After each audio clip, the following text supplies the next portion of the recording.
Well, friends, family, welcome. Thank you for all coming. I think I've had the pleasure of meeting all of you. But just in case, my name is Ed Lee, and I'll be serving as the minister of this ceremony. I'm a longtime friend of Chris's, and as far as I know, I'm not a rabbi, I'm not a priest, and I'm not a holy man, which makes me perfect for these two. I'm none of the things that I mentioned just now, but this is my third wedding that I've done. And I have to ask myself why I keep getting asked to do these weddings. And I think what I've come up with is that in every crew of friends, there's the drunk guy, there's the party guy, there's the overachiever guy. I'm just the wedding guy. So, yeah, let's get things started. But anyway, I'm really happy to be here today. And I'm really, really deeply honored that these two asked me to do this wedding ceremony. And I'm gonna do the best I can with all my heart, all my sincerity, and all my gratitude. So before we start, Chris and Jasmine would like to take this opportunity to thank every one of you for making the long trip out to St. John. It's not exactly a difficult place to be, but it took some effort to get out here. All of you who are here are the closest and dearest to them, and they are deeply grateful to have you here today, but more importantly in their lives. And I think I'd be remiss if I didn't take a moment to recognize someone near and dear who could not be here today.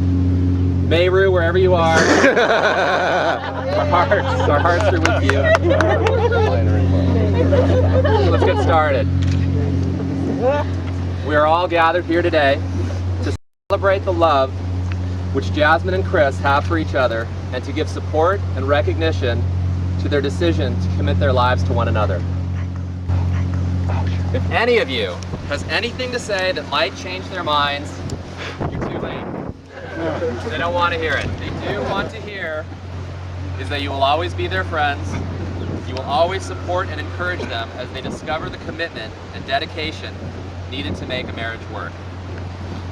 And this is why we are all really here today. So Chris and Jasmine are just really lucky people, and they're blessed to have many wonderful people in their lives.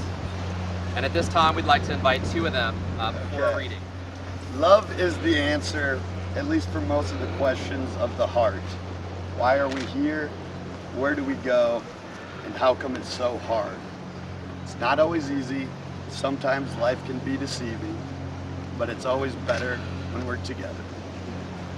Today we unite two very special people overlooking the ocean with the sun up above. There's a warm summer breeze blowing down through the trees, and somewhere someone's falling in love. You may be looking for something, and someone may be looking for you. Someday you'll awaken and open your eyes, and love will be looking at you. If this world where we live is the only one we have, then there's only one thing I'm thinking of. Let's go for that ride, keep our eyes open wide, because somewhere, someone's falling in love. I looked out over the fence of my marriage, and the grass looked greener on the other side. I simply looked right back and consciously added more manure to our side. His wife laughed. She smiled and nodded affectionately and said, "That's the secret to a happy marriage. Lots and lots of manure."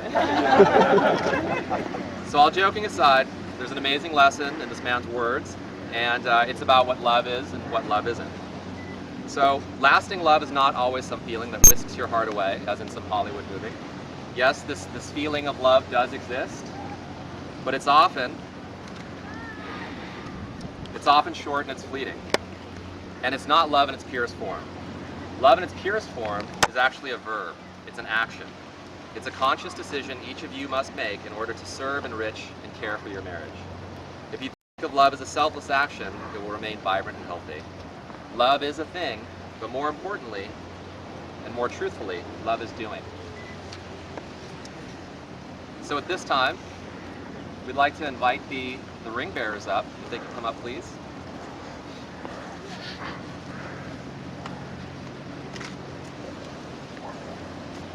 Chris, please take your ring and take Jasmine's hand. Place the ring on her finger. Jasmine. Jasmine, do you take Chris to be your wedded husband, standing with him, to share your life openly, standing with him in sickness and in health, in joy and in sorrow, in hardship and in ease, to cherish and to love so long as you both shall live? Jasmine. So at this time, we'd like to invite the ring bearers up. If they could come up, please.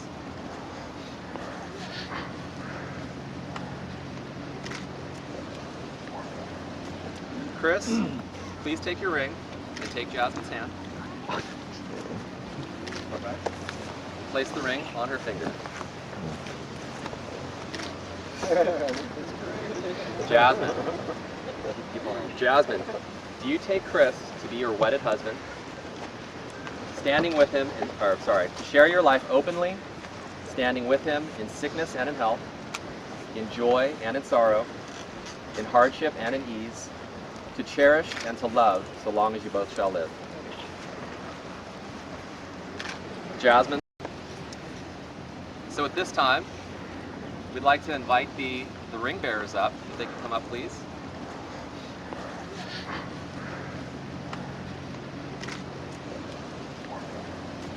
Chris, please take your ring and take Jasmine's hand.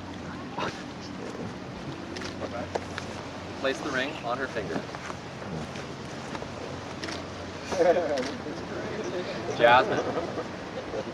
Jasmine, do you take Chris to be your wedded husband, standing with him, to share your life openly, standing with him in sickness and in health, in joy and in sorrow, in hardship and in ease, to cherish and to love so long as you both shall live?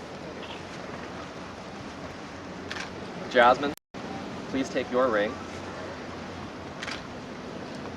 and place it on Chris's finger. Chris, do you take Jasmine to be your wedded wife, to share your life openly, standing with her in sickness and in health, in joy and in sorrow, in hardship and in ease, to cherish and to love so long as you both shall live? I do. And by the power vested in me on this beautiful island of St. John, I now pronounce you husband and wife.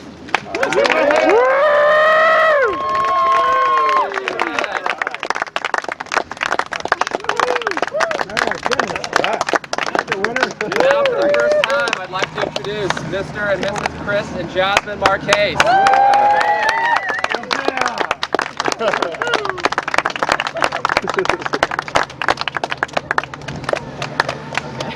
All right. All right, there you go. See you later.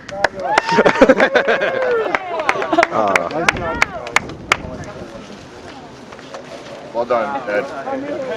Yeah, good job. Now it's a good Italian one.